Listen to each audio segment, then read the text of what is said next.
of art. Last Wednesday, I made a solo trip to the Getty in Los Angeles.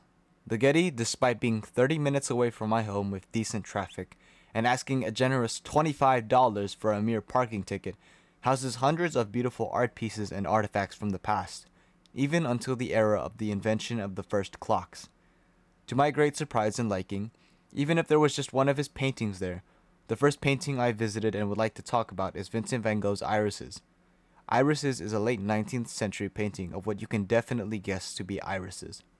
What might be seen as a simple painting of flowers to an audience is actually a painting with context, emotions, and story that serves more than meets the eye. Nothing can be done first than to briefly introduce the story of its painter. In the life of the great painter, Vincent van Gogh was ultimately crippled and haunted by the overwhelming feelings of loneliness and despair. But in the times that led him to create art, he felt that they were based less on resentment than on love in spite of everything, based more on a feeling of serenity than on passion. He pushed his colors to match his feelings, and often used complementary colors to produce clashing and eye-catching colors in his paintings, irises being one of them. The down spiral of his life and his famous mutilation of the ear era had enabled him to voluntarily enter the St. Paul de Moselle asylum, and from there he was forced to derive from his lack of choices in subjects, and instead focused on painting his environment and observations. In 1889, the same year of his admission and during his stay at the asylum, Vincent van Gogh created almost 130 paintings, irises included. At the stay in the asylum, Vincent van Gogh had access to the botanical garden of the grounds, and in that garden did he capture irises, which he painted from a low perspective to fully capture the standing nature of the flowers in perspective. This not only led to a cropped composition, but also the full render of each iris and flower. Not only was great detail put into each flower, according to a video by Smart History about the painting, the volume, space, and lines are completely unique to each flower. This means that every flower was unique and special on the canvas as a result of the artist studying the movements and shapes of the wavy and twisty curly lines. The colors on the canvas are carefully picked, according to white clouds offering a glimpse into the artist's inner turmoil and existential pondering. The golden accents, complemented by the sun that exists outside of the canvas, symbolize Van Gogh's optimism, hitting at his unwavering belief in the power of beauty and light to conquer darkness. This observation goes well with one of his own quotes: "If you truly love nature, you will find beauty everywhere." In the brushwork, he had used bold impasto techniques as he layered the paint and created what seems to be an alive composition with a textured surface. You can clearly see the little bumps of bold and layered paint, but you are obviously not allowed to touch them. The location and the setting of the painting is also significant. The choice of selecting isolated irises in a garden space invokes the feeling of isolation. According to White Clouds, it is like the artist calls for us to scrutinize the ordinary, to peer deeply into the heart of nature, and to discover the extraordinary within it. Irises is a message to the massive world of art culture itself. Vincent van Gogh was a greatly underappreciated artist of his time, who unfortunately only became famous and respected as one of the greatest painters in history after his death. It is important to understand irises because the composition, use of wild and vivid colors, and lines can teach all artists to be completely unique and unbound by what we are taught. Vincent van Gogh often rejected what he was taught, leading to conflicts and arguments with the academies in which he was enrolled to, other artists, and Paul Gauguin. The world was not ready for him at the time and rejected him, and yet he still found solitude and peace in his own paintings. Two of his most famous quotes describe the conflicted yet great man that he was. "If you hear a voice within you say that you cannot paint, then by all means paint, and that voice will be silenced. And what is done in love is done well."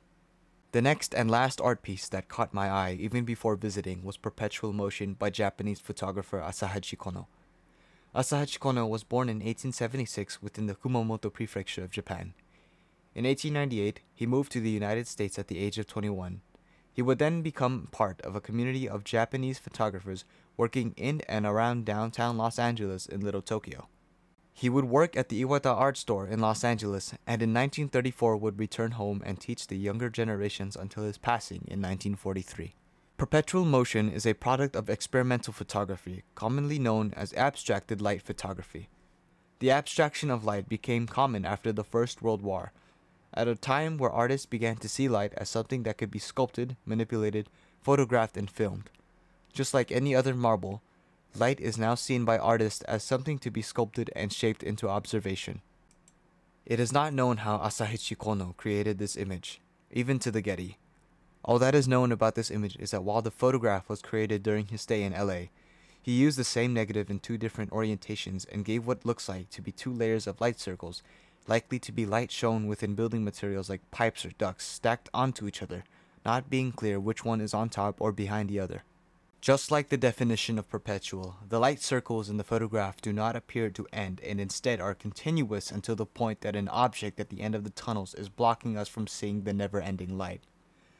I take away that the name perpetual motion does not have to apply to just the photograph, but can also be used to describe a state of thinking, a flow state that exists in which the human mind continuously flows and performs at its peak.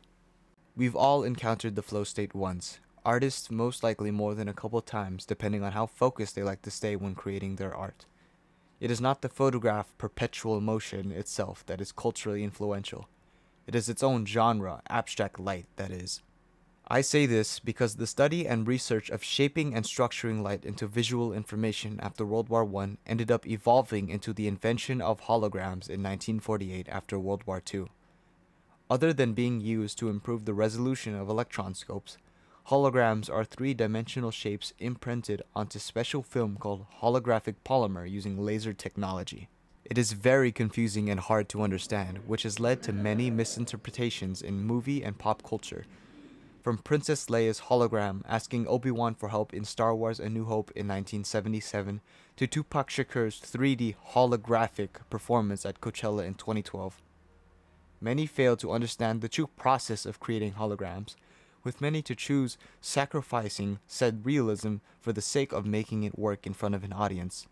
Holograms have had a massive influence on how we imagined future technology to be like, such as the holographic projections in Blade Runner 2049, and the countless hologram projections shown around Night City in CD Projekt Red's 2020 game, Cyberpunk 2077.